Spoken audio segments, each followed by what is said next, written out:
afternoon. My name is Joseph Lloyd and I source cars for people on a professional basis, hence the name of my channel, Lloyd Vehicle Consulting. 4 years ago, I was asked to come up with a series of videos that were filmed inexpensively. We don't use digital cameras, we don't use fluid head tripods, we don't use shotgun microphones, we wear tatty shirts, we just use a phone.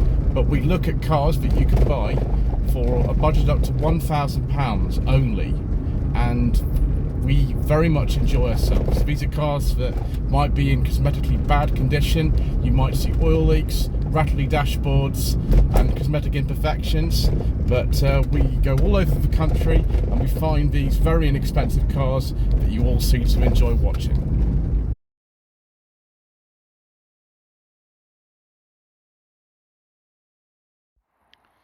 Sometimes, viewers, we get to experience the weird and wonderful at the cheaper end of the market.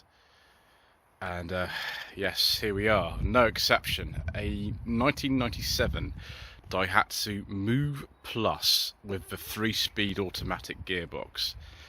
What a strange little thing this is. They were only imported to this country between March 1997 and January 2000. Some people say that imports stopped in late 1999, but the information I says it was January 2000.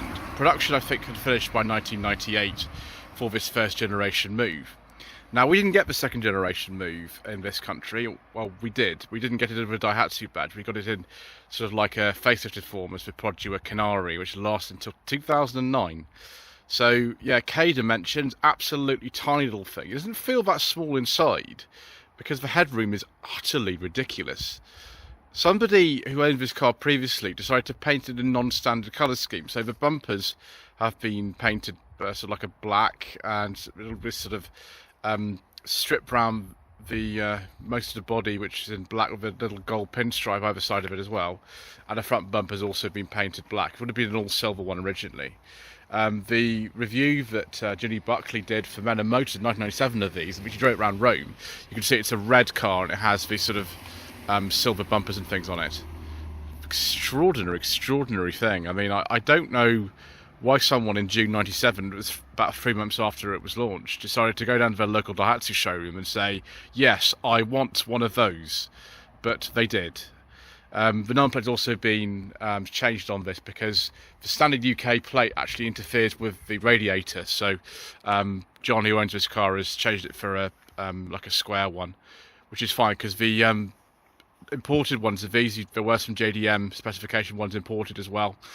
They also look like this, so I think that's fine. Very tiny car, 850cc engine, 42 horsepower, and 0 to 60, and I think with his automatic transmission, about 22 seconds, so not a very fast car. He tells me that on some of the hills around here, we're in Cornwall, and lots of hills in Cornwall, it doesn't like doing more than about 40 miles an hour. So, yeah. Someone's had a go at crashing into a post or something, so that's why it's like that. Tiny little bit. I don't think you got any sort of parcel shelf or anything or load blind with these. I could be wrong. Also non-standard is this kind of bit of floor that the previous owners put in, and you can see under there's the little space of a spare. Maybe this kind of bit to sort of hopefully make it a bit quieter to drive, because as you can see, the amount of sort of height means it could be a bit boomy. So yeah, interesting little thing though. The only other thing I've driven like this is a Vauxhall Aguila, the first generation Aguila, and it's kind of fun actually. That a little wider I think than this. Yeah, to K dimensions, obviously in Japan this would have had I think a 660cc engine. Various 660s were available. This has an 850cc engine though, because it's an export model. Yeah, the legroom's not the biggest, but the headroom is utterly crazy. This car's also got an aftermarket sunroof fitted from a Land Rover, so we've got loads and loads of light in here. Also, we've got Fergal here, who looks very happy. Fergal is going to have to stay where he is. He's along for the ride today, but you can actually fold these seats completely down. I've seen images of all 4 seats being put into a bed. I don't think I'll be sort of quite doing that today. I've got to sort of keep myself alert and not have a nap. But yeah, you could. I can see how you could do that. It'd be quite narrow, but I suppose you could do it. You'd be very friendly with the person you're sharing the bed with, I think. I'm not sure my lady wife would particularly want to be in here for the night, but I suppose it's better than, I don't know, a tent or something. Very basic plasticky 1990s Japanese dashboard and exposed screw heads and all sorts of things. Very, very thin metal as well.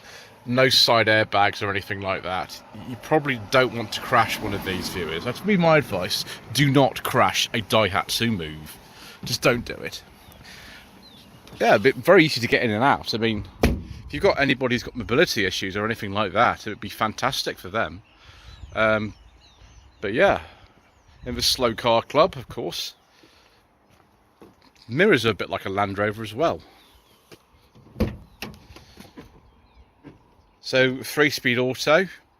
One thing I've noticed is that if you've got a passenger, that is what is in front of your legs if you have an accident. I think it's something to do with blower motor. So again, don't have an accident in a Daihatsu Move. That's my advice.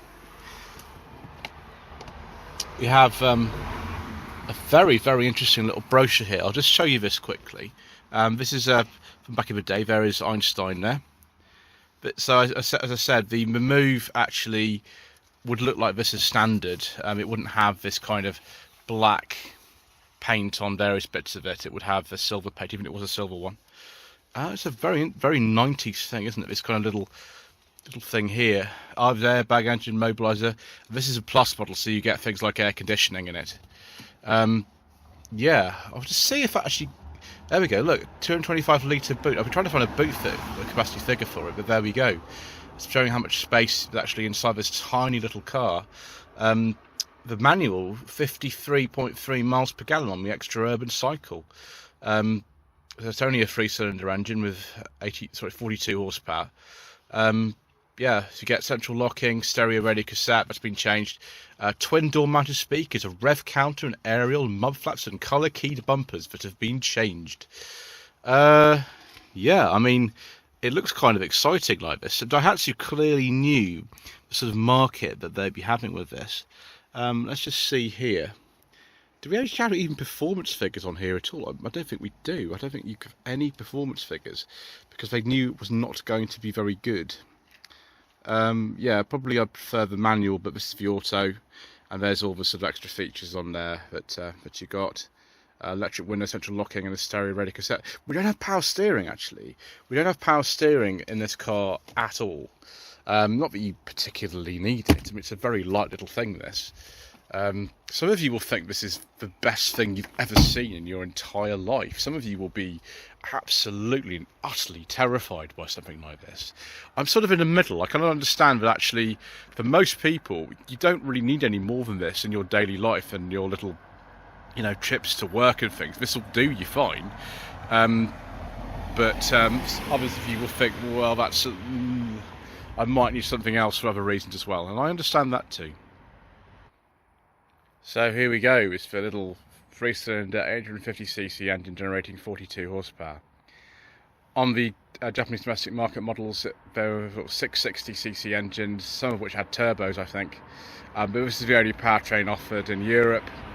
And yeah, it's not very fast. They don't even put 0 to 60 time in the brochure. I think it's 22 seconds of its automatic gearbox model, but I could be wrong. It doesn't look too bad to work on, I suppose. I've got to move this airbox out of the way if you want to do virtually anything sort of down there. A change-driven engine, as far as I understand, on these.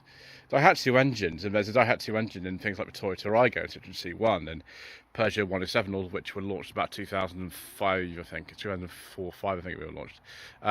They're also a Daihatsu engine. They're known for being very reliable. Daihatsus generally are very dependable cars. The biggest problem, of course, is rust, which is why you don't see too many of these anymore. And also the fact that, well, I'm not sure too many people would have been that interested in something like this back in the day. They would have just bought, I don't know, a Volkswagen Lupo or something like that. Would have been a much more conventional choice. Or a Fiat Cinquecento and later Seicento again for this, but I kind of prefer this to a Cinquecento. I know that sounds really bad, but I kind of understand why someone would want to buy one of these. It's just a bit different, isn't it? There's loads of space as long as you're not very wide. Anyway, I suppose let's take it down the road.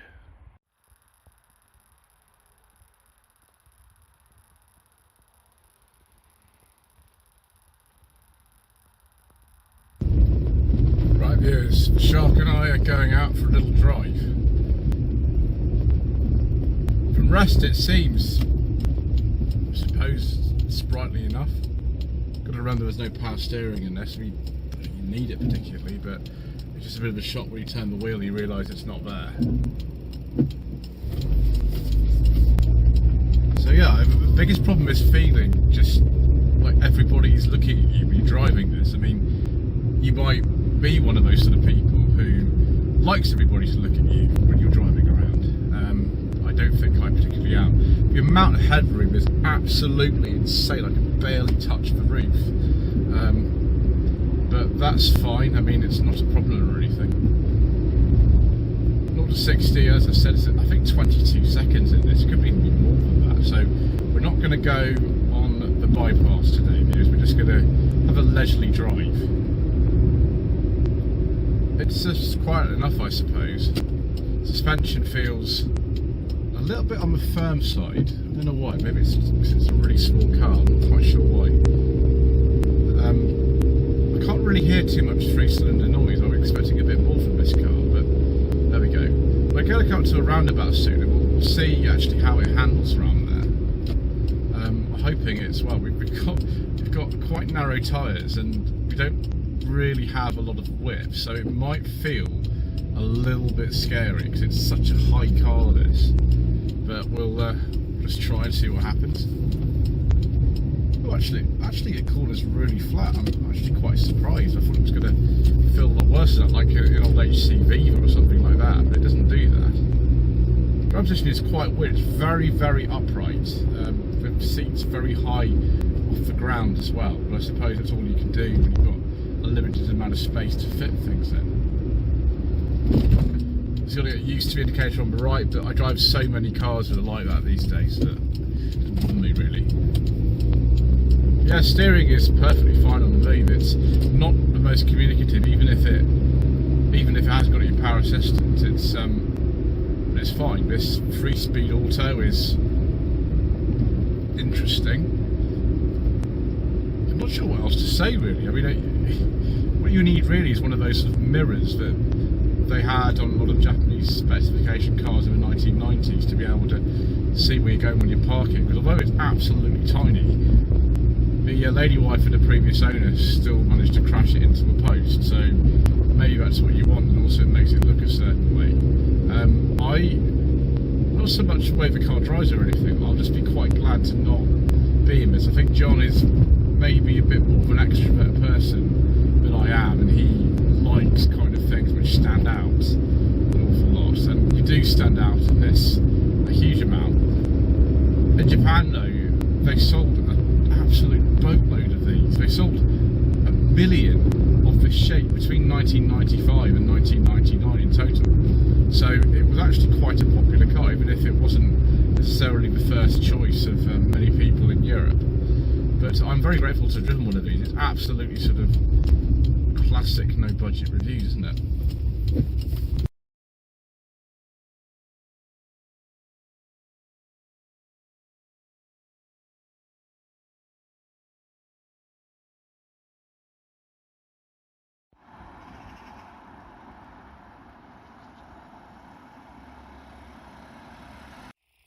So viewers, should you consider a first generation Daihatsu move? I don't know. You've got to be a certain type of person to want a car like this. I'm not really sure that I am that sort of person. I understand why you would want one of these. They're very easy to park, with some exceptions, and they're quite rare and they've got a lot of character. But maybe it's not for everybody. I think that's what I'd say. But I'm extremely grateful to have had a go in one of this, and yes, this car cost just £1,000, so we are within no budget reviews territory. Anyway, thank you ever so much indeed once again for watching. Please don't forget to subscribe to the channel, like this video, comment below, and we shall see you again soon without the shark for some more inexpensive motoring.